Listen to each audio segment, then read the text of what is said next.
Al-Basori membakar lafaz Allah. Selamat datang kembali di channel ini.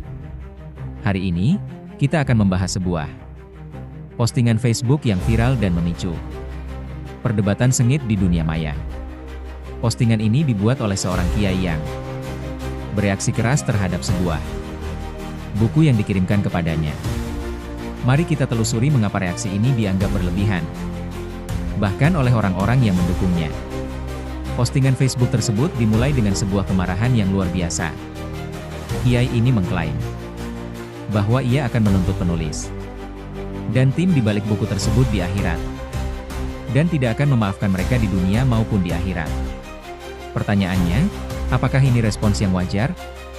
Seharusnya, seorang intelektual atau tokoh agama akan membalas argumen dalam buku tersebut dengan argumen yang lebih kuat, bukan dengan ancaman ilahi.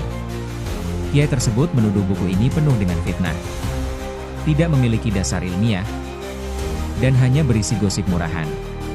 Padahal, buku-buku yang mengkritik sesuatu tidak memerlukan izin dari pihak yang dikritik untuk dikirimkan. Pembicara dalam video ini menyarankan bahwa daripada membuat tuduhan tanpa bukti, lebih baik kiai tersebut beradu argumen. Yang paling mencengangkan, kiai ini berencana membakar buku tersebut karena menurutnya tata bahasa Arabnya berantakan.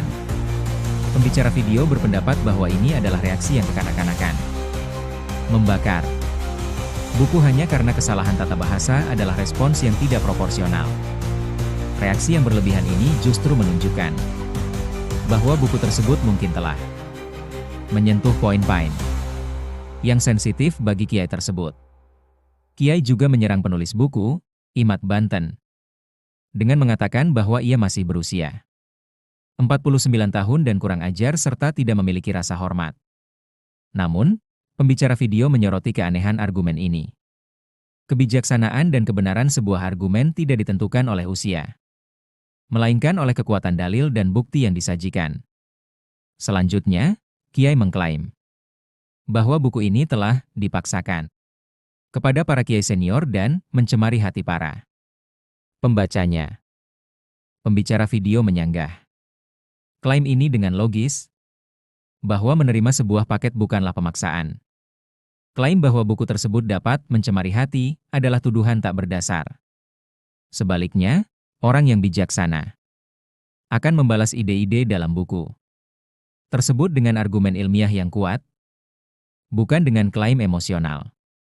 Sebagai penutup, video ini menunjukkan bagaimana sebuah reaksi yang berlebihan terhadap sebuah kritik dapat memicu pertanyaan lebih lanjut. Reaksi yang seharusnya bersifat intelektual dan ilmiah justru berubah menjadi tindakan emosional. Ini adalah pelajaran penting bagi kita semua tentang bagaimana menyikapi perbedaan pendapat dengan bijak. Assalamualaikum warahmatullahi wabarakatuh, Kiai. Sekarang ini banyak Kiai orang yang menuduh kitab karya daripada Kiai Imaduddin itu yang salah alamat katanya Kiai. Bukan dikirim pada orang yang mau membaca, tapi dikirim ke Habib dan Muhibbin, sehingga katanya terjadi insiden pembakaran. Jangan-jangan nanti ini mubadzir Kiai. Gimana tanggapan Kiai? Terima kasih. Assalamualaikum warahmatullahi wabarakatuh. Waalaikumsalam warahmatullahi wabarakatuh. Sesungguhnya tidak ada kata mubadzir di dalam setiap kitab yang ditulis oleh Kiai Haji Imad untuk menyadarkan orang-orang yang belum sadar sepenuhnya, yang selalu mengandalkan husnudzan. Padahal husnudzannya sudah salah. Itu waham banidzan. Itu sudah masuk tingkatan waham. Maka dzan saja apabila sudah menyalahi kenyataannya harus dibuang, itu sepakat ulama. La ibrata bidzanni al-bayyini khata'uhu. Begitu.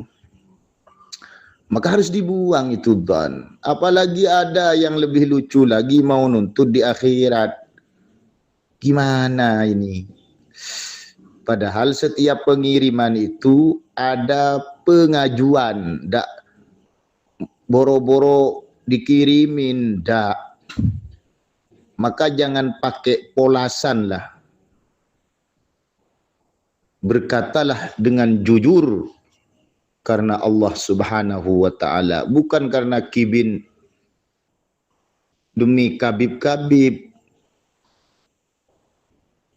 Jadi tindakan semacam itu adalah tindakan yang sangat konyol dan semakin menampakkan diri dalam ketidakmampuannya dan ketidakdewasaannya di dalam menanggapi sebuah karya tulis seseorang.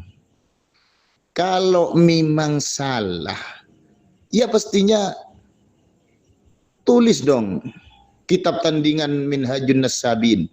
Jangan hanya mencela, jangan hanya membakar, tidak ada artinya itu. Jangan hanya mau nuntut di akhirat. Ini sudah menunjukkan berarti ketidakmampuan mereka para kibin dan juga para kabib ini sudah tidak mampu. Ya ngaku saja, akuin saja. Gitu aja kok repot, kata Gus Dur itu. Ngaku saja palsu, ya palsu nasabnya begitu. Karena itu sudah menunjukkan sikap seperti ini. Ini kata kaidah as-sukut fima yalzamut takallum bihi iqrarun wa bayan. Diam malah tindakannya tindakan yang kekanak-kanakan, membakar, mencaci maki, menuntut di akhirat, itu kan tindakan kayak kekanak-kanakan itu. Itu sudah lebih dari sukut. Bahkan itu harus dibalas kalau mampu, kalau tidak percaya ya dibalas. Alasannya apa? Fima yalzamut takallum bihi iqrarun wa bayan, itu berarti sudah menetapkan dan pengakuan secara jelas, mengakui bahwa nasabnya memang batal. Begitu kalau tidak dijawab. Ada kadang lagi itu katanya tidak sesuai dengan kaedah nasab yang diterapkan oleh Imam Ibnu Hajar Al-Haytami. Apa itu? Mana itu Imam Ibnu Hajar Al-Haytami punya kitab nasab? Ngaur aja. Data yang dikatakan di sahabat Ibnu Hajar itu adalah, walaupun itu sangat benar, itu data tabi dan mungqati. Cobalah belajar. Nah, data tabi itu at-tabi tabi'un li hukmil madbu.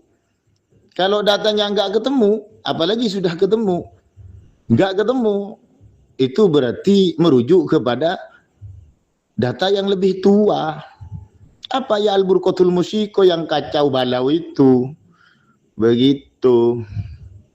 Nah, makanya kesimpulannya dengan adanya pembakaran, dengan adanya caci maki dalam isi kitab tanpa ada alasan yang ilmiah, juga mau nuntut di akhirat, itu namanya as-sukut, dalailus sukut, itu namanya. Allati yadullu 'alan na'am. Sukut itu alladhi yadullu 'alan na'am. Berarti sudah mengakui as-sukut fima yalzamut takallum bihi iqrarun wa bayan. Begitu. Diam di dalam sesuatu yang harus berbicara, atau hanya membakar, tindakan membakar itu diam namanya. Juga tindakan mencaci maki, tindakan menuntut akhirat, karena ini adalah tulisan karya ilmiah, harus dijawab dengan tulisan juga karya ilmiah. Begitu. Maka berarti kalau seperti itu iqrarun wa bayan, itu menetapkan wah nasabnya memang palsu, wa bayan, dan itu sudah menjadi penjelasan bahwa mereka tidak mampu, sehingga kepalsuan nasab kaum habaib ini sudah jadi pasti gara-gara tindakan kekanak-kanakan ini. Begitu saudaraku.